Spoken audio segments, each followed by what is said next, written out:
Hi everyone, this is my selling video of my 2007 C6 Corvette Z51 package. It has the LS2 engine, 6-speed manual, 342 posi, has the upgraded suspension because of the Z51 and the very large brakes, new NT05 tires, new Bilstein shocks, Hotchkiss sway bars front and rear. It is Monterrey red metallic. The windows are tinted, medium tint for the driver and passenger side, so you can still see well at night. The back is definitely a limo tint, 5% I believe. So, as I said, new brakes front and rear. Those are power stop, ceramic metallic. Overall, very clean. As I said in the post, 20 days after I bought the car, I was hit by a motorcyclist who was splitting lanes, and when he hit the rear quarter here and took off the rear view mirror, but only the glass. The mirror, folded away like they're supposed to. So the mirror wasn't broken and the door is fine. So I only replaced the glass and the motor because he blew those out of there. I did replace the quarter panel itself with another one from a car that was getting a wide body kit, and I bought a pair, so I actually have a spare driver's side quarter panel, which will come with the car, of course. I did that because here in California, with the laws we have about paint, the body shops could not guarantee a good color match or a good finish. So I wanted to have a really good finish on it. I could not get the bumper done and couldn't find another one at the time in Monterey red. So I just did a little bit of touch up. I'm going to try and get close here and hopefully it shows in the sun. Which looks worse than it is because it's in the sun. But you can see right here there was a little scrape in the paint, which I used touch-up paint on. And right here was a small chip that broke out, which I glued back in place and then did the touch-up paint on. It's not perfect, but unless you look for it, or you see it at an angle like that where you're looking, it's not something that you really notice. The whole rest of the bumper is fine. The car had a full bra on it, and the bra prevented most of the damage to the side here. You can see there's also one little spot here where there's a little bit of a crack, but you really have to look for it. So the intention was just find a new bumper cover and then replace the whole thing, and then it's perfect. So other than that, there was no other real damage inside. There's a pair of brackets, one that mounts on this side, one that mounts on this side. So I have a new bracket in here, and I did some work on the bracket behind here to hold this correctly.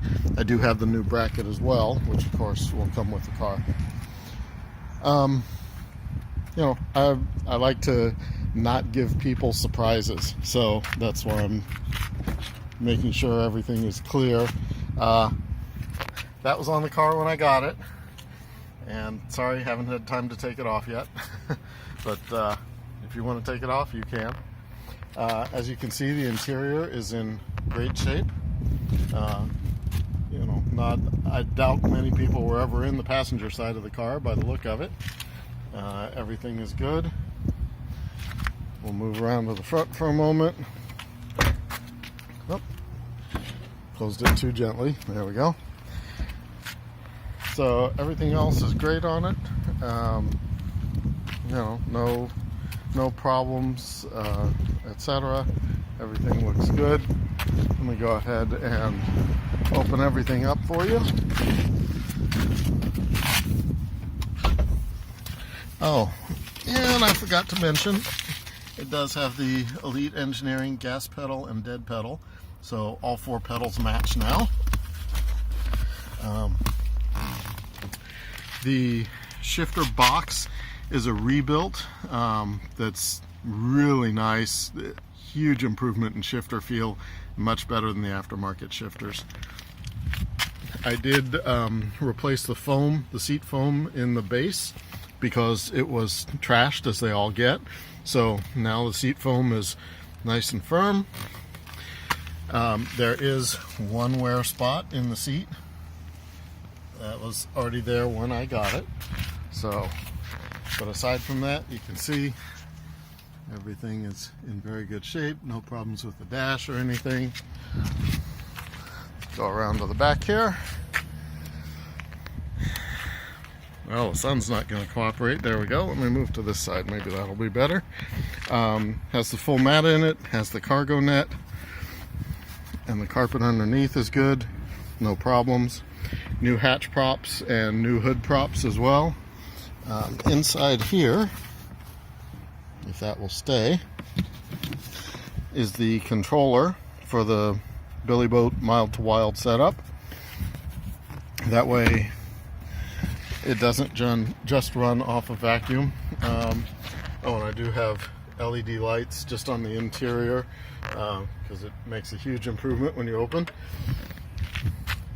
But with the Billy Boat Mild to Wild, you have the remote switch, and also if you have it on quiet, when you get on it and you really get up under load, it opens up anyway.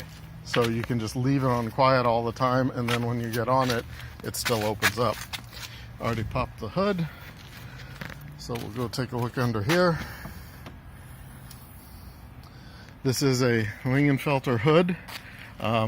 The car, when I bought it, had a Magnuson blower, what everyone calls the Maggie, and so they had to buy the hood to give enough clearance. Let me just drop it down for a second here.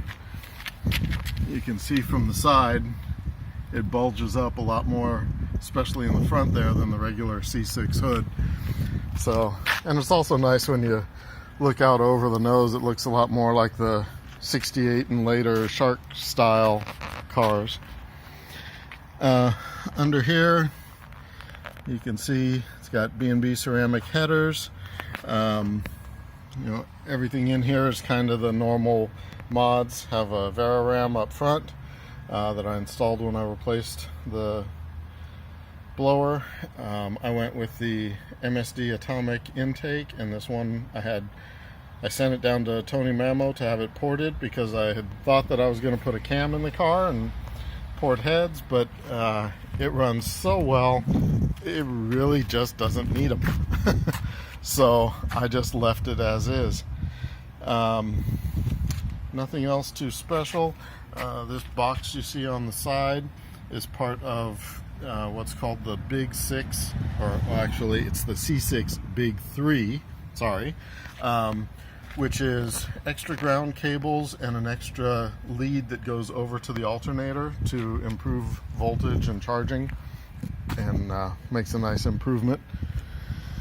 So I'll go ahead and close the hood, and I'll give it a start up. Now the car is warm, so I never warm it up until, or I never rev it up rather, until it's warmed up.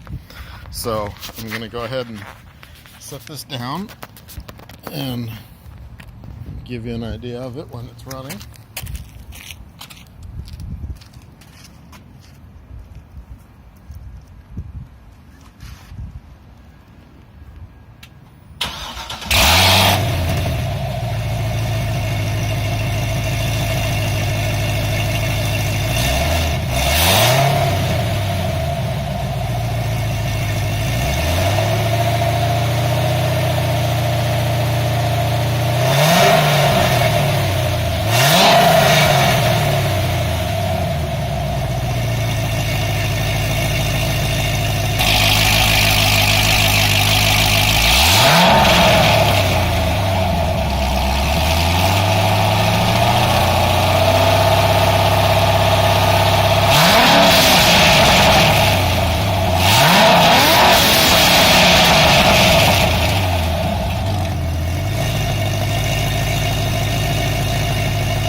Okay, so that was the difference of with and without the baffles closed.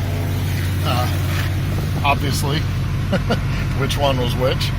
So that RPM was just cruise RPM up to, well, actually about 2,000 RPM. But you can see, I'm not sure why the video is rolling like that. Oh, it's the gauge cluster. Interesting. So that will give you an idea.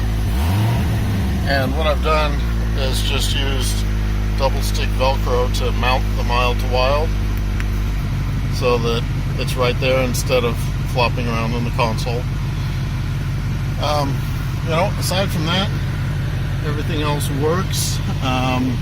The only thing that I would say kind of works is the automatic rear view mirror, because the tint is so dark. You know, when you get bright lights behind you, the car can't really tell. So, you know, that's about the only thing that I could say is, you know, not working well. But yeah, other than that, you know, the interior is all in good shape, and you know, ready to rock and roll. It gets about 27 on the freeway when you're cruising. Does have the 6-disc changer. I do have a nav unit for it that I bought. It's been encoded to the VIN. Unfortunately, the CD player in it does not work. So I took it back out. I had bought it on the Corvette forum, and as far as I can tell, the guy who sold it to me knew very well that it didn't work, but was just one of those people. So, you know, it is what it is. Everything else, you know, all the same. The heated seats work. Air conditioning works. You know, blows nice and cold. So if you have any questions, send me a message or give me a call. My phone number is 415-386-7483, and I'm available pretty much anytime. I'm West Coast time. And obviously, you know, don't need to say it, but I'm going to say it anyway. Car has long tubes on it. Does have, you know, catted 3-inch mids, but it's not going to be smog legal in places like California. So, you know, if you're in California and you decide you want to buy it, smog is totally up to you. Don't come back to me and say, oh, I didn't know it wouldn't smog. Plain and simple, not going to pass. So, you know, it'll pass the tailpipe. It passed it in Nevada, no problem. But with the long tubes, not going to pass in a state like California. So that's it. Again, if you have any questions or if you're interested in buying, my name is Mark Medina. My phone number is 415-386-7483. Thanks for watching.